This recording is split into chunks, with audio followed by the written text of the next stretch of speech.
Hey there, Ride the Car Guy here, and today let's get everything that we need out of the Titan so we can get it out of here and get the 8-ball in. Two quick reminders before we get started. This video is part of a series, turning out to be kind of a long series, but if you want to catch up, check out the upper right-hand corner of your screen where I have the playlist. And secondly, the Xterra tees are back. We did a run of these a couple years ago and you guys really enjoyed them, and a lot of people have been asking about them, so I made them available again. Just head to rtcg.tv and click that merch button at the top if you want to pick one up. All right, in this video, we're gonna kind of cover a couple odds and ends. As you can see, the white Titan is looking particularly buttoned up. I'm actually gonna move this out hopefully today, maybe tomorrow, and get it out in the backyard, and I really don't want it, looking like it doesn't have an engine in it. But that's not what I'm going to show you today. We're going to cover a few subjects. First of all, how we're going to handle NATS. Secondly, we'll talk a little bit about the wiring aspect of the VK swap. And third, we need to cover some odds and end parts that we need to buy that normally fit other vehicles, but we're going to need them for this particular swap. All right, first and foremost, let's talk NATS. That would be the Nissan anti-theft system. This was optional on the Titans, and it was standard, I believe, on the Xterra from 2006 forward. The way that you can verify if your vehicle has NATS is if you sneak up on your truck real quietly, peek at the instrument cluster, and you should see a little flashing red light. It shows a little car with a key in it. That's indicating that the NATS system is activated. Now, the NATS system technically takes like 4 things to operate. It takes the NATS antenna in the ignition, it takes a chipped key, the BCM, and the ECM. So effectively what happens is you have a key with a chip in it, you put it into the ignition then takes the signal from the chip in the key, sends it out to the BCM and the ECM and says, hey, is this key allowed to start this vehicle? As long as it checks out and it's the right key for that vehicle, it'll let it start. Now I think you see where I'm going here. We took the ECM out of the Titan because we need to, and we're gonna be moving it to the Xterra. Well, that means that the chipped key, the ignition, and the BCM will all match in the Xterra, but the ECM will not. Therefore, NATS will freak out and it won't let you start the car. As far as I know, there's 3 ways to handle this. You can send an ECM out and get it flashed. That's gonna be at some third-party company. You can put everything back together, get everything hooked up, and then drag your vehicle over to Nissan and have them reprogram it. Or the third option, which is what I'm doing, if you have yourself a donor Titan, you can just take the ignition and the BCM out and bring it over the Xterra. That way, when you move all of that over to the Xterra basically just thinks that it's a Titan. You have the chipped key, the ignition, the BCM, and the ECM all from the Titan. Everything's copacetic. You put the key in, turn it, and it'll start. Now, very big disclaimer here. I have a 2006 Titan LE, and I have a 2006 S Xterra. Those are the 2 that I'm sort of merging, right? Now, if you have very dissimilar years, I don't know if this method will work, mostly because of potential pinout changes in the BCM or possibly a new ignition design. I don't know. So just keep that in mind if you're doing this project. But that being said, let's take the BCM and the ignition out of this because of course the ECM's already gone, and let's go put it in the Xterra. Now on the Xterra and the Titan, the BCM is on the sort of underside of the driver's side footwell. They're both just a black box with a couple connectors in it. It's gonna look a little bit like your IPDM. So if we look at it here, we see a couple connections. Looks like 3 on here, and there is 1 and probably 2 10mm bolts holding it in. So I'm gonna start by trying to take out some of these connections. It looks like there's pressure fit on both sides. Yep, there's one. There's another one. And our third one, that looks like it might be even harder. Nope, there it goes. Awesome. That's not bad at all. So let's grab our 10mm.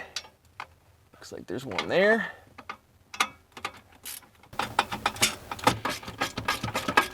Okay. Oh, that's really cool. I probably took out the wrong one. Oh, I did. Okay, turns out it's in the bottom right-hand corner, and I just completely took out the wrong bolt. There we go, that's the one. Okay, now we should be able to take it out. There we go. There we have it, one Titan BCM. All right, next up is our ignition, and I don't think I've ever taken an ignition out of any car ever, so we're gonna learn together. I'm gonna start by taking off this lower panel to access the bottom side of the ignition, and I know that this ring comes out, so this should just pop out by pulling. Yep, there we go. maybe that other ring comes off, but we'll look at that in a minute. And I'm gonna pop this off. There is 2 screws for sure, 1 on each bottom corner. All right, so start by taking these 2 out. 1 down here, pop that out, and another one, which for some reason I have a bolt. It really should be a screw. There we go. Once both of those are out, just pull. Yeah, there we go. It just pulls off. Now, you will likely have buttons down here. So on the left side, just gently pull those off if you don't want to destroy them. And all these are zip tied. That's kind of curious. We'll set that aside and let's take a look at what we are dealing with. Oh, cool, a giant metal plate in our way. Okay, what if I just pull that a little bit? Oh, let me take a look here.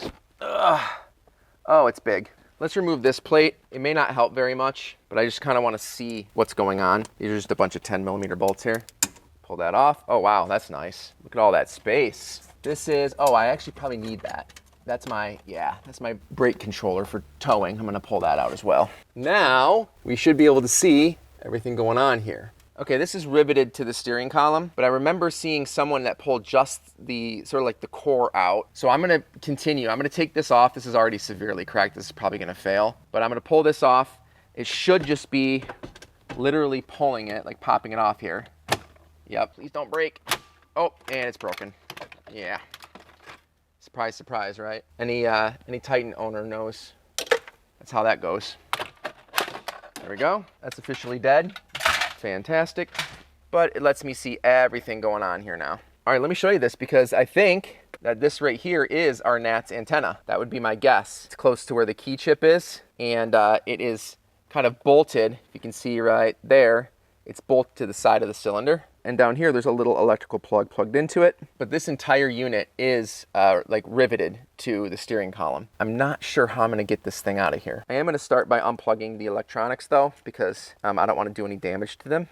All right, I'm gonna have to tinker with this for a couple minutes and then I'll let you know. All right, my next step is to try to get this antenna out of the way. And I'm doing that with this little tiny, it's actually a 5/16. I'm sure it's a metric size too, but this one fits, so I'm going with it. And I'm just feeding it back to get that little bolt out, just so I can kind of see what the hell's going on. So it's gonna be tedious, but I'm gonna very carefully take this out, and then I wanna see what's under this ring, basically. I got that bolt out, and that might be one of the most tedious things I've ever had to do on this truck. And to be honest, it probably wasn't even required, but that's okay. So, okay, plan B, this isn't working. I can't get the cylinder out of the ignition housing, and I'm not gonna drill out rivets and then pull it all apart, put new rivets in, all that jazz. So here's the deal. I am gonna have this antenna. I don't think this antenna is intelligent. I think all this does is just takes the chip from the key, takes the signal and sends it to the BCM, ECM, or both, whatever, right? But I worked really hard to get it. I do have it in case I need it. What I'm gonna do instead is I'm going to dissect the keys and just move the chip. The reason that I like this plan is, first of all, it's probably gonna be easier, and second of all, it just now occurred to me that if I did swap ignitions, then the ignition and all of the doors would have different keys. If you remember vehicles prior to like the early 90s, not only did they have like the funky one-sided keys, but they had a different key for the door than they did for the ignition sometimes. So super annoying that would be, and I wouldn't want to deal with that anyways. So gonna have the antenna in case I need it. I already have the BCM, so let's just swap the chips in the keys, and then we can go install the BCM into the Xterra. All right, here is the key for 8-ball, and here's the key for our donor Titan. Now, since we're taking the Titan stuff out and moving it over, I need to take this chip and put it in this key, and then that will work with the Titan when we move it over. The problem is I only have one key of both, so I really don't have an option of screwing this up. So if you look at it closely, there is a seam that goes all the way around this. I'm hoping it's technically just sort of snapped together. Doesn't really seem that way, but we'll kind of see here. I'm gonna grab a razor blade or something and try to push it in the side of this. I'm really excited to see what kind of injury I get today.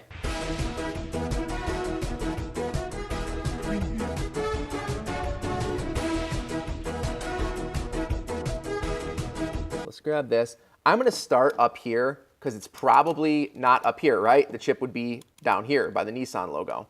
In fact, let's see if that little Nissan logo pops off. Wouldn't it be cool if the chip was just under that? That would be awesome. Here we go.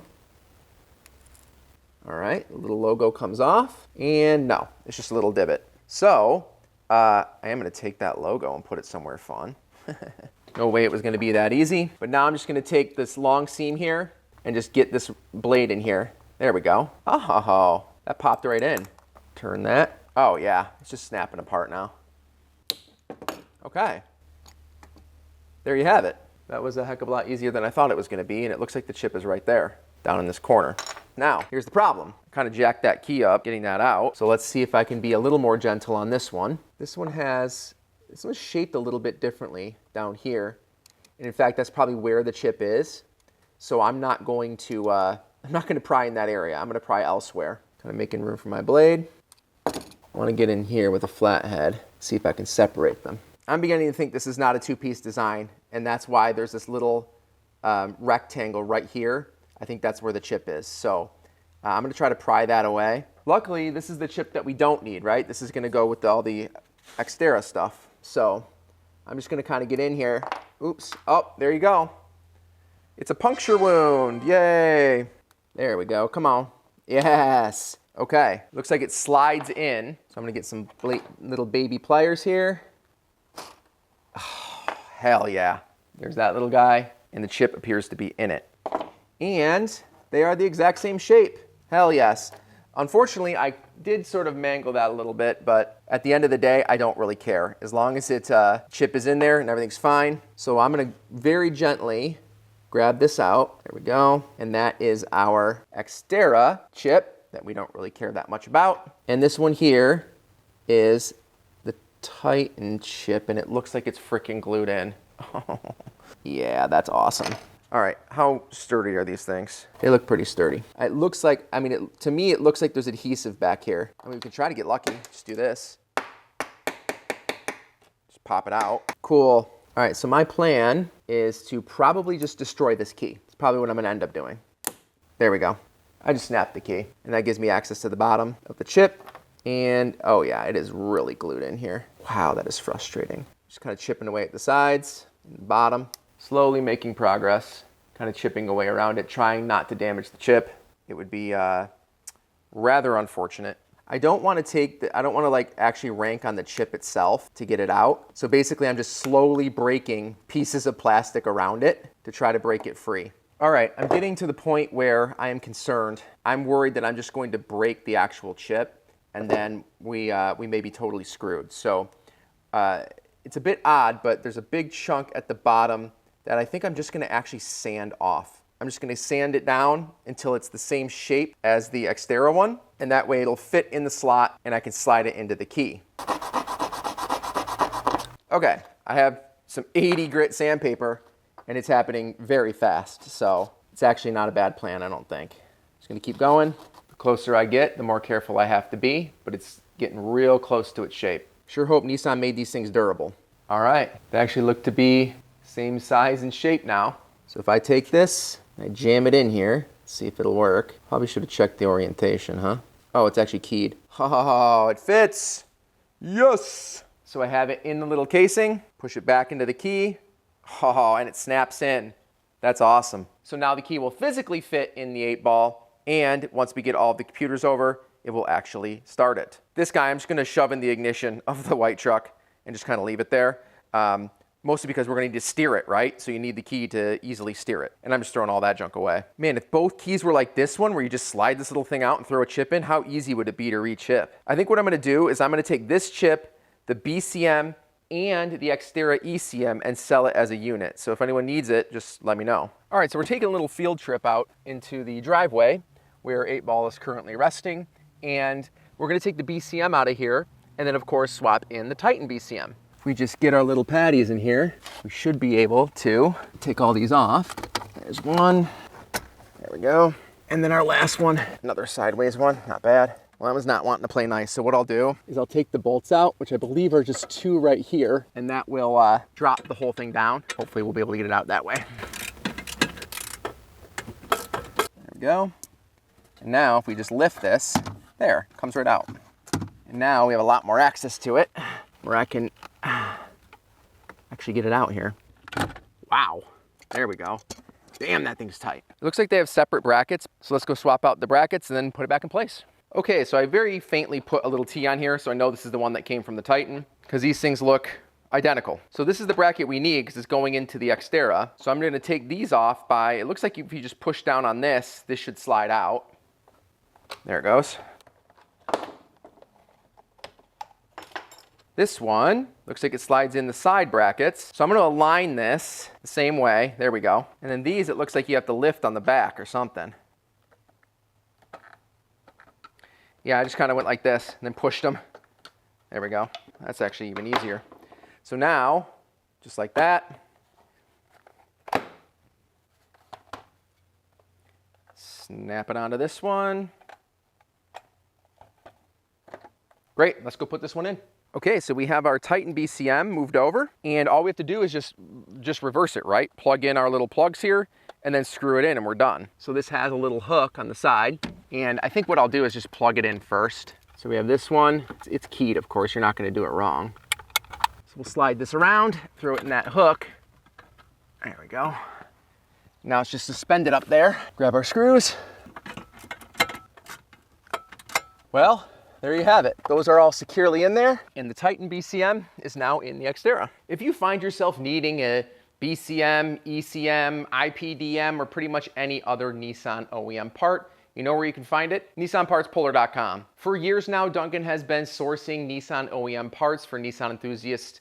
I was gonna say across the country, but apparently now the world. And if you watch my second channel, then you know that I actually got 8-ball from Duncan. I went down to Alabama and picked it up from him, along with a myriad of other OEM parts for the swap. So if you find you need something, please go ahead and support the brands that support me. Check out NissanPartsPolar.com. Now there's one more component that this wonderful white Titan can provide me to make our VK swap a heck of a lot easier. And that has to do with wiring. So let's talk about that. So based on my admittedly rudimentary understanding of how this wiring works for this VK swap, only a couple portions of the wiring harness have to change. So here's the wiring harness for the VK56. We have our generator sub-harness, so this basically goes straight to the alternator. We have the portion that plugs into the ECM. They call it the SMJ, or the super multiple junction. And then they have these guys. These are little connections that go into the box that is shared with the IPDM. Now my understanding of this is that the main connection to the ECM does not need to be modified. That's fantastic. This is supposed to just plug in directly into the Xterra. So we'll cover that up and we'll forget it ever existed. For the alternator, some changes are gonna have to be made because for this, the alternator and the starter is shared on a sub-harness for the Xterra. On the Titan, it is just the alternator. Those aren't gonna be major changes. Here is where you're gonna see the most changes. These are things like your transfer case and your transmission.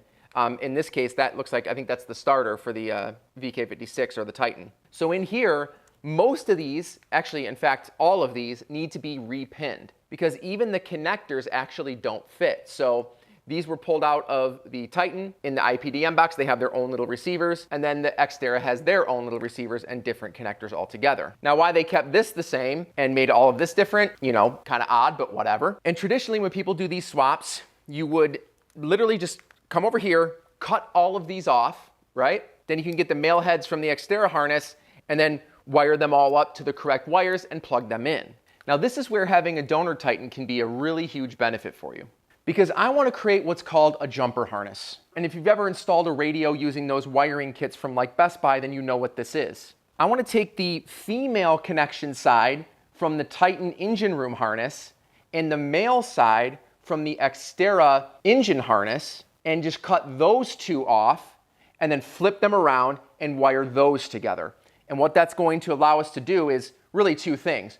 First of all, it's going to make it so the actual engine harness on the VK56 does not have to be cut into, and then we don't have to start cutting up wires on the Xterra side. So unfortunately, what that means for the white Titan here is that this is probably the last thing it's going to give me, because the minute that I cut those things out, there's no way I'm going to sit in there and rewire it if I ever wanted to get this running again. So it's kind of a point of no return. I will tell you, I tried something first. I went to a junkyard and I found a Titan of a similar year, and I created pigtails. I cut these off of the engine room harness, and here's the problem. They're different. So they technically fit, but all the wiring and the pinouts on the back are actually different. So I was really hoping to get away without cutting into this engine room harness, but here we are. All right, I'm way sadder about this than I should be, but for me, this truck represents hundreds of hours of work and thousands of dollars of parts and all that. So, but that's okay. It is just a truck. So what we're gonna do is back here, I probably should have done this before putting the cowl back on, but we gotta get a little screwdriver, and you can kind of push away the female clips, if you will, and pull them up so you can cut them off. So for instance, if you get a screwdriver back there, there we go. In fact, you can actually just pop them off, but probably, you don't want to risk breaking it. There's another one. There we go. And last one. There we go. Slide it up. Perfect. To make it easier, I'll probably pop out the IPDM so I can follow the wires back. That's just easy stuff. Slide it up. There we go. Pull that out. Now we just have a jumbled ass mess of wires. And then these male ones we don't care about. We'll throw these here. There we go. These are the 4 female ones that I need. And then I'm just gonna cut them probably, honestly, right on the other side of this. So right here, on this side of the electrical tape. Should be more than enough room. All right. I love you, buddy. Thanks for everything. There we go. This is our Xterra engine harness. Just doesn't look like one right now. But I need these 3 male side connectors that plug into the Xterra. So I'm going to take a little bit of electrical tape and I'm going to tape these off, maybe sort of down here, and I'm going to cut these off. There you have it. All right, so now we have these that were made for each other, right? These literally came out of the same vehicle.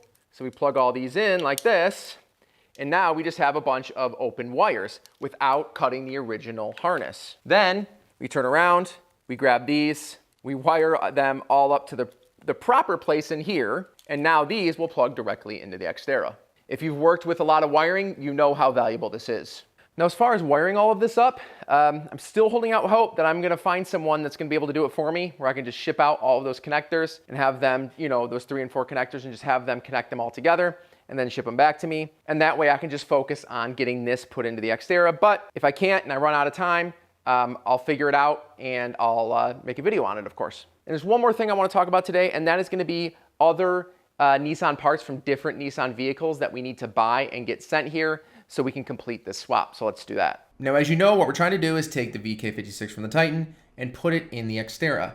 Well, the Xterra is the same exact format of the similar year Frontier and Pathfinder. Well, as you may or may not know, the VK56 actually came in the Pathfinder of similar years. I think it was 2007 they started doing that. So there's a platform that matches the Xterra from the factory that came with a VK56. So there's parts from that particular vehicle that we need to purchase to make this swap possible, or actually really to make it more convenient. And where I'm getting my information is xterranation.org.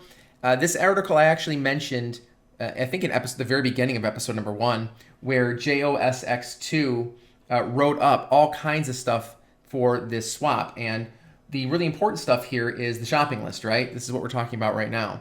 And in here he talks about if you want your wiring done by Driven Desire, contact him. Here's everything you need from your donor Titan. Here's your Xterra parts you need. Here's the Pathy and Frontier parts that you need. Now this is what we're going to focus on and what we're going to purchase today, because everything else is effectively covered. But you can go through this, read this. I definitely recommend it. There's also all kinds of other resources out there about the VK swap. I'll put them down in the description below if you want to look through those as well. So in here he mentions that we need the shroud from the V8 Pathfinder, the 4-cylinder Frontier heater core fitting, okay, V8 Pathfinder upper radiator hose, and V8 Pathfinder AC compressor low line. That's, of course, if you want air conditioning, which who doesn't? And he also mentions you need the Xterra alternator. We actually talked about that a couple episodes ago as well. Now, here's the thing. I searched all over the place for a V8 Pathfinder in a junkyard. Turns out they're kind of unicorns. I assume they were probably like a massively expensive option from the factory, so there's probably not a ton out there, but I looked, trust me, I looked all over the place, especially for something like the shroud. A fan shroud is, at a junkyard going to be under 20 bucks, and wait until you see how much I'm about to pay for one. So if you find one that's in your area, definitely go kind of exploit that option first and see what you can get out of it, because buying all these parts new, like straight from Nissan, is not going to be cheap. So speaking of that, let's go look at where I found them. The cool thing about this article that he wrote up is that he has the actual Nissan stock numbers in them. So these are just stock numbers directly from the OEM Nissan parts. And I looked at a few things. I looked at, Rock Auto. I love their prices at Rock Auto, but they don't have some highly specific stuff. Like a lot of this stuff is not on there, the fan shroud, for instance. And what I ended up doing is just going to eBay. And inside of eBay, I just threw in all of the codes from that article. So I literally just took this number, went in and said, okay, let's do for this upper fan shroud, copy, go to eBay, paste it in, hit enter, and it shows up. They're brand new OEM parts, super cool, but my God, are they expensive. So I did that for everything in this list, except for one notable thing, which you'll notice missing, and that is the radiator hose, right? So over here, he says upper radiator hose for the V8 Pathfinder. If you'll notice on my VK, I have red radiator hoses, right? Those are aftermarket pre-cool hoses. So I wasn't gonna go ahead and buy this one. That was just gonna be a standard black hose from a V8 Pathfinder. So I originally bought my kit from Off-Road Gorilla, so I just reached out to Angel over there at Off-Road and said, hey, can you kind of fill in the gap here for me? And he's gonna send me those hoses. So that's fantastic. But he also does sell a kit right on his website for a VK56 swap. So if you want those nice pre-cool hoses, definitely check them out. Link will be down in the description below. Let me blow this up for you here. Here's what my cart looks like. Now, I have the AC line. I'm obviously going to be buying that and making AC work in this vehicle. Down here, you have the heater hose outlet pipe. Now, this is actually pretty cool because, as you know, the heater hose outlet goes into that stupid hard line that sits in the back of the engine bay on the Xterra. We're actually going to replace that with this. We're taking that out. So this is going to come out of the heater core. One's going to be, of course, a coolant line from the engine, and the other one I think goes to the coolant reservoir tank. So that's awesome. We get to pull that whole line out and replace it. And then here we have our fan shrouds. Now, these are obviously going to be a heck of a lot smaller than our current fan shrouds, right? Because we're putting a V8 where a V6 used to be. So I'm assuming these are going to be much, much thinner to deal with and to kind of, free up that space. So all in from eBay, I'm in at about $250 to buy. That's really nothing compared to the whole project, right? The actual radiator hose, I think it was like $20. It was on the screen. Let's go look at it again. Yeah, it was $20. So even with that added on, you're looking at $280 for all the parts you need, and then we're in good shape. I think what I might end up doing, and you'll notice in my card it says here, the seller's on vacation for this fan shroud. I think what I might end up doing is waiting on purchasing the fan shroud. So I'll get these two things so we can get the engine in and get all of them, get it all buttoned up. And of course, the radiator hose from Angel over at Off-Road Gorilla as well. And then this, I'm still going to kind of hold out hope. Maybe I'll keep calling junkyard, see if I can get one sourced for a hell of a lot less money than that. But regardless, that was the quickest and easiest way I found to get these parts. That's how I'm going to approach it. Approach it however you want.